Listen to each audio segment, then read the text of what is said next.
ఈరోజు మనం ఒక చిన్న పిట్ట గురించి వినబోతున్నాం. తన మనసులో దాగి ఉన్న పాటను ఎలా కనుగొందో చెబుతుంది ఈ కథ. చిన్న పిట్ట మరియు పాట.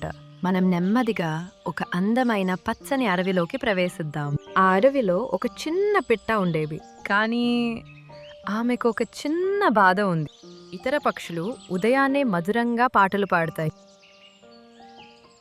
కానీ ఆ చిన్న పిట్ట మాత్రం నిశ్శబ్దంగా కూర్చొని వింటూ ఉండేది. వాళ్ళలాగా నేను పాడగలిగితే ఎంత బాగుండేది అని తలుచుకునేది. ఒక సాయంత్రం సూర్యుడు నెమ్మదిగా అస్తమిస్తున్నాడు.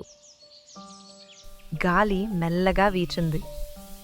ఆకులు మృదువుగా మోగాయి. నీటి చినుకులు టపటపా పడ్డాయి. అవన్నీ కలిసి ఒక మధురమైన సంగీతంలా వినిపించాయి.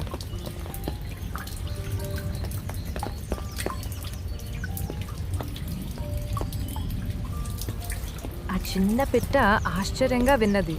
ఈ పాటకు గురువెవరూ లేరు, అయినా ఎంత అందంగా ఉంది. పిట్ట మెల్లిగా ఆ శబ్దాన్ని అనుకరించింది. మొదట కొంచెం తలబడింది. గాలి స్వరంలా, ఆకుల మ్రోగుడులా, నీటి చినుకుల పాటలా. ఎందుకంటే అది ఆమె హృదయం నుంచి వచ్చిన పాట. తర్వాతి ఉదయం ఇతర పక్షులు పాట పాడుతున్నప్పుడు ఆ చిన్న పిట్ట కూడా మెల్లగా తన పాటను పాడింది. అందరూ ఆశ్చర్యంగా విన్నారు.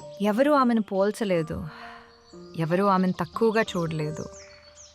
ప్రతి పాట ప్రత్యేకమే. ఆ చిన్న పిట్టకు అర్థమైంది. రాత్రి పడింది, నక్షత్రాలు మెరిశాయి. ఆమె తన గూడు లోపల మెల్లగా తన పాటను పాడుతూ నిద్రపోయింది. ప్రకృతిలోనే సంగీతం దొరుకుతుంది. మనలా మనం ఉండడమే అందం. మరిన్ని వీడియోల కోసం లైక్ చేయండి, షేర్ చేయండి, సబ్స్క్రైబ్ చేయండి.